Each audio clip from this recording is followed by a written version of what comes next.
Oke cuy, balik lagi sama gua Gani. Di samping gua sekarang ada satu buah water cooling 360 dari Gamdias ya. Ini cukup sering ditanyain. Ini adalah Gamdias Ciwan P5 360. Ini pronosnya harusnya Ciwan atau Cione gitu ya, atau Xion ya. Ya pokoknya namanya seperti ya Cione, Ciwan P5 ya. Dia water cooling 360, ada display LCD-nya. Ini banyak banget yang nanya di live streaming gue, "Bang, cobain." Nah, akhirnya sekarang kita kesampaian nih, barangnya baru ada di depan kita semua. Dan di sini gue akan pasang di komponen yang ada di belakang ya. Ini pakai Ryzen 5 7500F sama VGA-nya 5060 teman-teman ya. Harusnya sih udah bisa aman banget ya si water cooling ini ke sini. Nanti kita akan lihat hasil testingnya gimana, terus cara download aplikasinya gimana, cara ganti-ganti gambarnya gimana, terus displaynya ada apa aja, kita akan lihat teman-teman ya. Dan gak usah lama-lama, langsung kita buka, kita lihat isinya dapat apa aja, habis itu kita pasang di PC ini. Ini dia teman-teman, water coolingnya sudah saya keluarkan dari dus ya. Kalau kalian pengen lihat unboxingnya, isinya gimana, ada di video sebelumnya teman-teman ya. Intinya ini tuh water cooling 360, ada displaynya. Kalian bisa pakai untuk rakitan Intel atau AMD ya, Intel 1700, 1851 atau Ryzen AM4, AM5 itu udah bisa teman-teman ya. Dan sekarang ini kan gue akan pakai di Ryzen AM5 ya, ini Ryzen 5 7500F. Jadi di sini gue udah siapkan ya bracket-bracketan AMD di sini, terus ini ya baut-bautan AMD, sama ini baut untuk radiatornya. Jadi 3 item ini yang akan kita pakai teman-teman. Sama di sini ada user manualnya ya.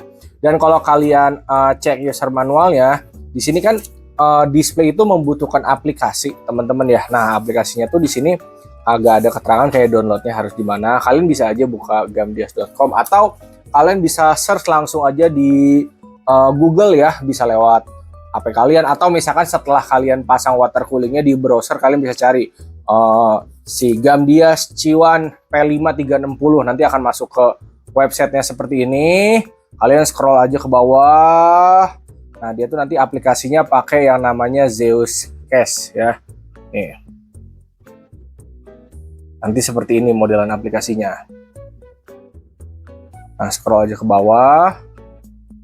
Nanti akan ada software poin 1.2 ini sumber downloadnya. Kalau mau baca manualnya juga boleh, tapi kan udah dapat di sini gitu guys ya. Jadi langsung aja ke software, klik aja yang poin 1 atau poin 2, nanti dia akan langsung download aplikasinya. Terus kalian ekstrak, kalian install, next sampai selesai. Install aplikasinya seperti ngeinstall aplikasi pada umumnya, cuma tinggal next doang ya. Dan kebetulan guys ya, gue kan memang beberapa kali pakai produknya Gamdias yang ada LCD juga di rakitan yang ini ya. Waktu itu pakai water cooling yang 360-nya juga yang ada displaynya, dan pakai fan yang Aulus kalau nggak salah. Itu gue udah ngeinstall aplikasi si Zeus Cache yang tadi. Jadi gue nggak ngedownload lagi teman-teman. Intinya kalau ngedownload tinggal buka ke websitenya aja ya. Sekarang kita masuk ke praktek cara pasangnya aja. Nah, ini pengaitnya kita buka dulu teman-teman ya. BTW untuk water cooling ini kabelnya udah rapi guys tuh. Udah 1 biji, jadi kagak klewer-klewer ya. Nah, dari sini kalau udah dibuka, kalian pisahin guys. Si LCD displaynya ini tuh bisa dilepas. Nah, dan ini ada kabelnya, jadi kalian pisahkan ya. Oke. Nah, kita bisa masuk ke bagian radiator dan bloknya dulu teman-teman ya. Di sini kita bisa pasang si bracket ini dulu. Nah, kalian bisa baca manualnya gimana nih kalau buat AMD. Kalian lepas dulu. Terus ini pasta bisa nanti sebenarnya sama baut ini. Boleh kalau kalian pengen langsung ke sini. Kita fokus di sini dulu ya. Nah, pertama kita pasang ini dulu teman-teman ya. Pasang si bracketnya ke bagian bloknya. Ini berarti udah tinggal masukin kayak gini guys. Tuh, tinggal lurusin aja nih. Sip, udah tuh, tinggal kayak gitu doang, gampang ya. Dan nanti dari water block ini colokannya ada PWM ya. Ini kalian colokin ke CPU fan di motherboard atau ke WP. WP itu water pump atau biasanya tulisannya pump doang. Kalian bisa colokin ke antara tiga itu ya. Terus untuk fan-nya di sini ada PWM 4 pin sama RGB. Kalian bisa colokin ke controller, bisa juga ke motherboard langsung, yaitu tergantung skema kalian gimana. Kalau ke motherboard berarti ininya ke CA fan atau SCS fan, ininya langsung ke RGB. Kalau controller biasanya udah ada dua-duanya, langsung colokin ke controller. Jadi ada dua opsi ya teman-teman ya, untuk lampu-lampuan sama tenaga powernya itu pakai PWM sama RGB. Kalau displaynya dia itu pakai USB 2.0 teman-teman. Oke, ini gua akan pinggirin dulu biar gue jelasinnya lebih gampang teman-teman ya. Nah, kunci agar displaynya itu bisa connect dan bisa diganti-ganti gambarnya itu ada di USB 2.0 ya. Ini harus kalian colokin ke motherboard. Colokan ya biasanya ada di kolong sini di tengah-tengah ya. Ada yang satu, ada yang dua, tergantung dari motherboard kalian. Kalau ada dua, biasanya satu buat casing, satu lagi buat ular. Tapi kalau misalnya ada satu, kalian bisa pilih mau kalian munculin displaynya atau kalian lebih pakai USB casing. Cuman kalau gue biasanya akan colokin displaynya. Yang casing kan gue masih ada USB di motherboard gitu guys. Oke. Terus selanjutnya di sini ada SATA ya untuk power dari LCD-nya. Terus sama ada RGB ya, 3 pin cowok cewek. Ini untuk lampunya. Nanti di sini akan ada lampu RGB-nya. Sama di sini ada tombol teman-teman ya. Nah, tombol ini tuh adalah tombol SW untuk ganti-ganti warna lampu di bagian kotak LCD ini teman-teman ya. Jadi warnanya bisa kalian ganti. Nah, ini kalian bisa lepas juga. Dari casing biasanya ada tombol LED atau tombol reset, kalian bisa colokin ke sini. Jadi nanti ganti-ganti lampunya via tombol LED yang ada di casing. Tapi kalau misalnya ternyata kalian gak mau ganggu gugat, ya udah kalian bisa pakai gini aja ya. Dan misalkan kalian pakai yang ini ataupun yang dari casing, ketika kalian misalkan sinkron ARGB ini entah ke controller atau ke motherboard, misalkan kalian ganti dari aplikasi RGB motherboard atau dari remote controller, tapi lampu di sini nggak bisa ganti, kalian harus sinkronin dulu teman-teman ya. Ininya ditahan beberapa detik. Nanti gua akan praktekkan langsung ya. Oke, jadi kurang lebih iniannya seperti itu. Sekarang kita langsung masuk ke praktek pemasangan ke area motherboard ya. Oke guys, kita sudah ada di depan motherboard ya. Di sini halaman manual, kita mundur lagi. Jadi gua ngasih tahu ke teman-teman jangan lupa ini dilepas dulu ya untuk si pengait atau bracket bawaan dari si AMD ya. Oke, ini pasta kita bisa skip nanti. Lalu kita sekarang pasang baut ke bracketnya ya. Nah, di sini untuk bautnya kalau teman-teman lihat ya, ada yang kecil, yang agak tipis sama yang agak gede ya nih. Nah, yang agak gede itu ke motherboard, yang kecilnya itu ke bautnya. Kalau kalian bingung yang mana, kalian coba aja masukin, oh ini pas nih, oh ini nggak pas, berarti yang nggak pas ini ke motherboard gitu teman-teman ya. Ini udah tinggal masukin sih guys, gampang tuh, tinggal putar aja pakai tangan. Dan ada 4 biji guys ya. Ini nggak akan kebalik juga sih, kalaupun misalkan kebalik ya nanti bakal kagak masuk guys. Oke, kalian bisa lihat dulu dengan jelas sebelum kalian pasang. Gampang kok ini. Satu lagi. Nah, jadi masangnya sesimpel itu untuk bracketnya, sumpah gampang banget ini. Selanjutnya gue akan langsung pasang radiator aja teman-teman ya. Nah, di sini kalian bisa atur-atur untuk posisi kabelnya, kalian bisa masukin ke casing ya biar kelihatan rapi. Ini mah udah gimana kalian guys ya. Oh, kalau udah gini kita udah tinggal baut aja guys. Nah, bautnya kita siapin. Udah deh, tinggal baut sesuai posisinya. Pastiin casing kalian muat ya. Tuh, baut gini mah gampang. Karena ini 360 berarti ada 12 baut. Oke. Kalau masang pakai obeng elektrik, jujur aja guys, mungkin kesannya kayak males gitu pakai obeng elektrik, tapi ini ngebantu guys. Nah ini kalau misalkan kayak ada miring gitu, kalian bisa longgarin dikit terus agak naikin. Nah kalau udah ini kencengin lagi, begitu guys. Udah kalau gini udah tinggal lanjutin semua bautnya. Yang penting ujung-ujungnya dulu guys disilang tuh. Udah dari sini udah bebas sih. Kalian mau baut yang ini dulu kek, yang itu dulu kek, sama aja. Oke, satu lagi.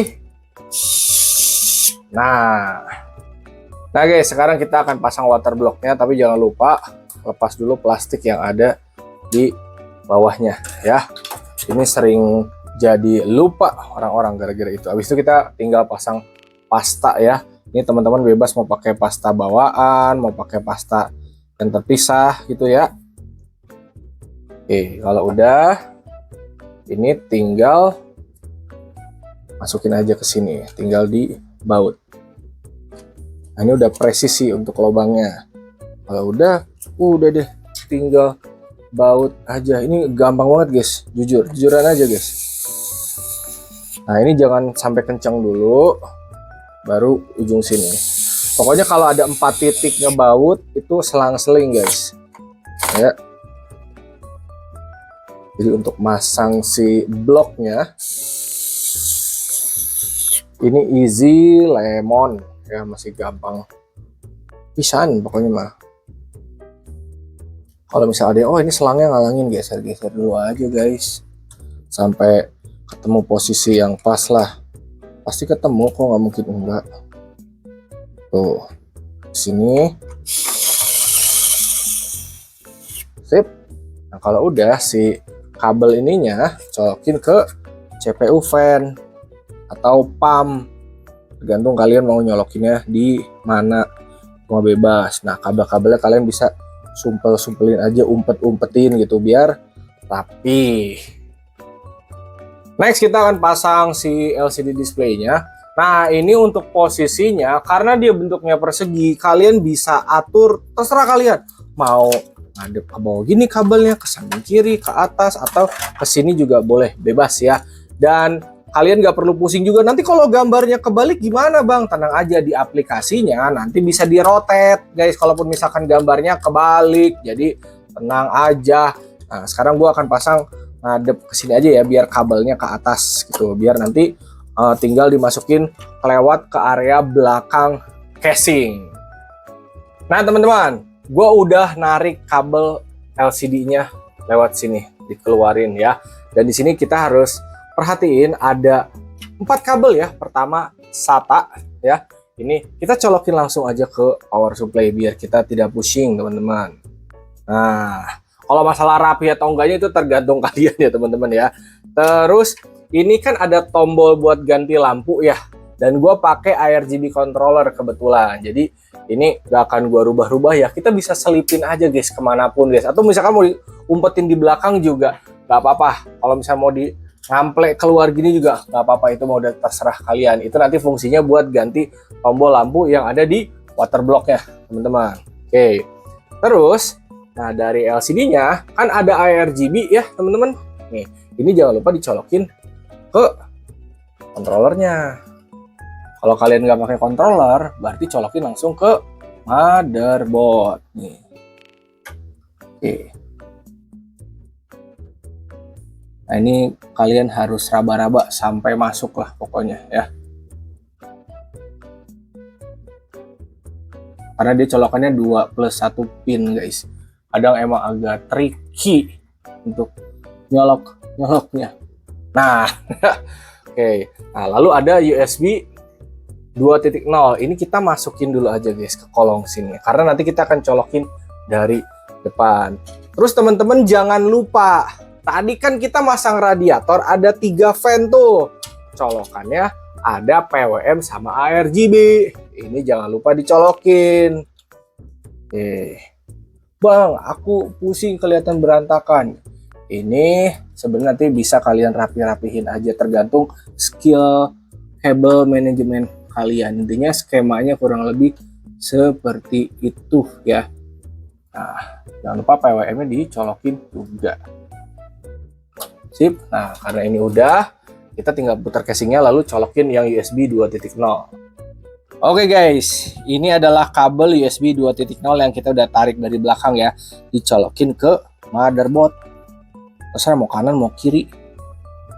Oke, sip. Udah deh, kalau udah gini kita tinggal nyalain PC-nya. Semua udah clear, ini kita nyalain stop kontaknya. Lalu kita nyalain PC-nya.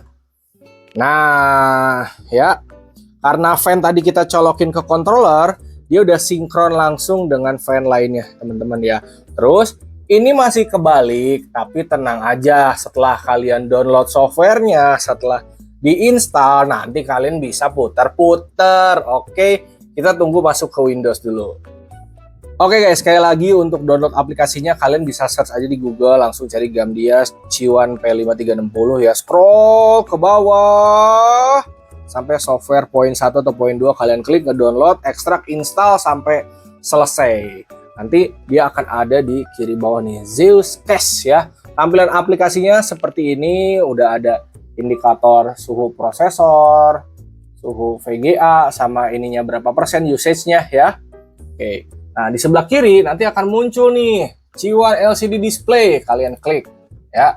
Dan setelah kalian install aplikasi ini, baru nanti akan muncul nih suhunya berapa ya. Ini kan masih miring, kita putar guys ya. Kita pilih properties di sini. Nah, tampilannya seperti ini. Kalau misalkan mau diputar, kalian tinggal rotate guys tuh. Rotate-nya kemana nih? Berarti ini 90 derajat guys tuh. Udah deh, dia benar. Mau dibikin 180 bisa, mau dibikin 270 bisa, mau dibikin lagi bisa ya. Kalian tinggal pilih-pilih aja. Sama misalkan kayak background mau ganti bang, kalian tinggal klik di sini, nah, pilih deh backgroundnya tuh, nanti di apply, tuh, loading, udah deh tampilannya seperti ini. Nah guys, untuk aplikasinya tersendiri di sini kalian bisa pilih atau otak-atik sesuai selera ya. Kalian mau jadi 2 blok atas bawah nanti tampilannya ada sama GPU load, terus juga nanti di sini bisa kalian pilih mau GPU temperatur misalkan yang bawah, bisa tinggal di apply, atau mau jadi ada 3. Ini kalian bisa sesuaikan ya. Mau nampilin jam doang di sini bisa, tuh dia akan berubah. Mau nampilin kalender juga ya bisa ya. Kalau misalkan kalian mau nampilin, dan misalkan kita mau ganti gambar gitu ya, ke gambar yang lain misalkan bisa diupload gak? Nah di sini supportnya JPG, PNG sama BMP teman-teman ya. Anggaplah gue mau ganti pakai foto profil gue nih, tuh tinggal di down, habis itu apply tuh. Oke, kita tungguin aja nih. Udah diganti sambil jadi ada kalendernya. Mau dibalikin lagi ke awal yang CPU temperatur doang, nanti dia bisa tuh. Oke, warnanya misalkan mau diganti tulisannya, apply aja tuh, nanti bisa ya diatur-atur ininya, tinggal dibikin sesuai selera aja tuh. CPU temperatur apply tuh. Jadi udah tinggal sesuai selera aja, banyak banget yang bisa diotak-atik, kalian tinggal pilih sendiri aja pokoknya di sini ya. Udah gampang banget untuk settingan-settingan aplikasinya. Oke, sekarang kita fokus ke cek and recheck testing ya. Sebelum kita testing, saya lupa dengan tombol yang ini ya. Kalau kalian lihat, bang mana kok nggak ada tampilan lampu-lampunya di waterblocknya, ada di sebelah mana? Dia ada di dalam sini teman-teman ya. Dan ganti warnanya kalian tinggal pencet aja si tombolnya ya. Nih gue pencet nih, up. Tuh, ini bisa diganti-ganti sesuai selera kita ya. Tinggal diganti-ganti itu aja, tinggal dipencet ya. Kalau misalkan mau disinkron dengan lampu motherboard, ditekan beberapa detik ya guys ininya, sampai nanti sinkron nih. Ini gue akan tekan beberapa detik ya. Up. Nah dia udah deh sinkron dengan warna si ARGB dari controller motherboard teman-teman ya. Jadi untuk ARGB-nya kurang lebih seperti itu. Sebenarnya ini tuh untuk yang tombol ini bisa kalian sinkronkan antara water block dan juga fan-nya. Jadi kan di blok ini atau di displaynya ada RGB 3 pin, sama yang di fan-nya ada RGB 3 pin ya. Itu bisa disambungin, jadi nanti kalian bisa pencet-pencet tombol ya, yang ganti itu lampu dari display dan juga lampu dari water cooling. Tapi itu balik lagi tergantung skema kalian nyoloknya kayak gimana ya. Sekarang kita buka aplikasi HW Monitor dan AIDA 64 teman-teman ya, stress test. Tapi sebelum itu kita lihat nih, untuk idle-nya ada di 40-an derajat teman-teman. Jadi untuk suhunya aman banget ya.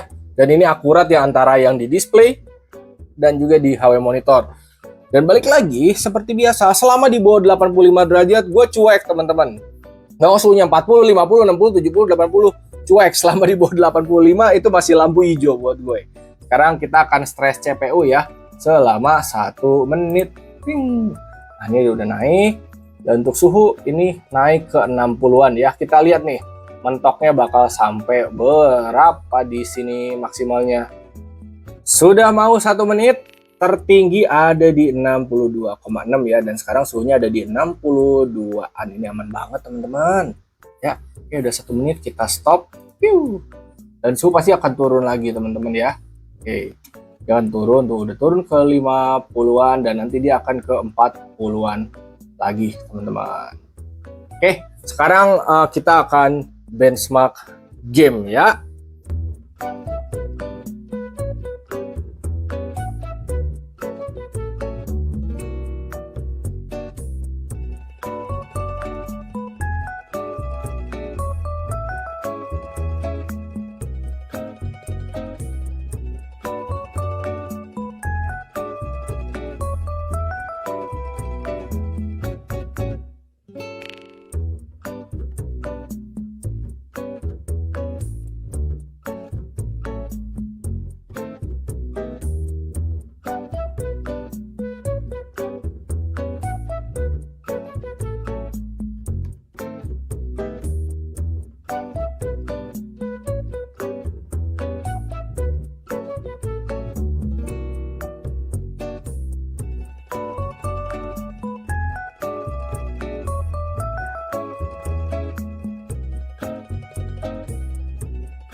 Kita sudah kelar ya benchmarknya teman-teman. Dan tadi sih pada saat kita testing Wukong sama Cyberpunk ya, itu gue set di 2K mentok semua. Suhu sih stabil di 60-an teman-teman. Tapi ada beberapa kondisi di menu dia bisa sampai suhunya 74 kayak gini. Tapi itu cuma beberapa detik langsung turun lagi ke 60-an. Jadi untuk suhu sih menurut gue udah top chair banget teman-teman ya, selama di bawah 85 dan dia stabil di 60-an, naik ke 70 1-2 detik langsung turun lagi ke 60. Menurut gue itu udah mantep banget ya. Oh ya guys, untuk fan yang atas ini dia kan RGB ya, tadi gue colokin ke controller dan controller gue sinkron ke motherboard. Jadi buat ganti-ganti warnanya itu pakai aplikasi RGB bawaan motherboard ya. Misalkan gue ganti statis ya, nah ini bisa tuh.